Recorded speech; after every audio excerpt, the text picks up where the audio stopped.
सर्व ग्रामवासियांतर्फे अतिशय सहृदयतेने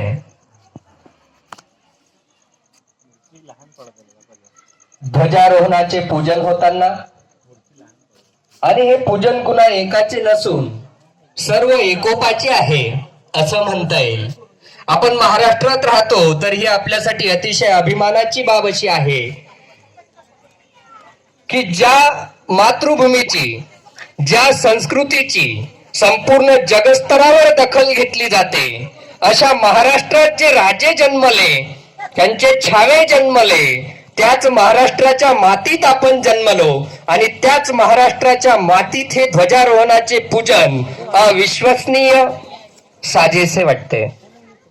अतिशय उत्कृष्ट अशा वातावरणामध्ये, प्रत्येकाच्या उपस्थितीमध्ये, प्रत्येकाच्या सहकार्याने, प्रत्येकाच्या प्रेमाने, प्रत्येकाच्या हृदयशीलतेने अतिशय उत्तम असे पूजन आणि सोहळ्याचं पहिलं पुष्प जणू सादर होताना, आणि त्या पुष्पाचे सर्वच जण आपण मानकरी असताना हृदय कसं भरून येताना दिसतं. आपण सर्वांनीच ऐकलं असेल, या जगाच्या पाठीवर असे एकमेव राजे होऊन गेले की छत्रपती शिवाजी महाराज म्हटल्यानंतर ज्याच्या अंगावर शहारा येणार नाही आणि ज्याच्या तोंडातून आपसूक जय निघणार नाही, तर तो खरा भारतीयच नाही, तर तो खरा मानवच नाही. आणि अशा शिवाजी महाराज की जय, छत्रपती शिवाजी महाराज की जय. ज्या महापुरुषाच्या उद्घोषाने अंगावर शहारा उभा राहतो आणि कोणत्याही परिस्थिती,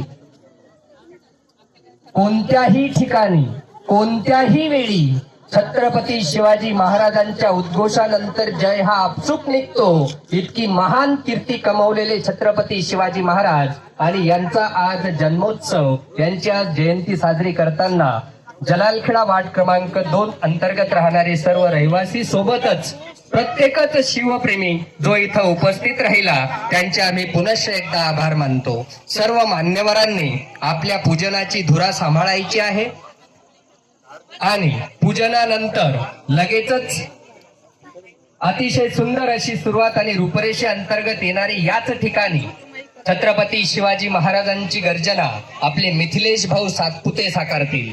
थोड्याच वेळामध्ये जसं आपलं पूजन संपेल, मिथिलेश भाऊ सातपुते गर्जना घेताना आपल्या समोर दिसतील. आयोजक टीमने कृपया मान्यवरांच्या हस्ते ध्वजारोहण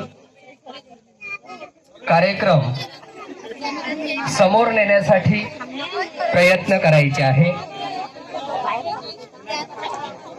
सर्व महिलांनी सामूहिक प्रातिनिधिक स्वरूपात प्रत्यक्ष प्रतिमा पूजन केलेले आहे. इथे प्रतिमा पूजन अजून आपलं मान्यवरांच्या हस्ते व्हायचं आहे. आपलं सुरुवातीचं पहिलं पुष्प ध्वजारोहणाचं होतं, ध्वजवंदनेचं होतं, ते संपुष्टात येताना आपण बघत आहोत. मी सर्व मान्यवरांना विनंती करेल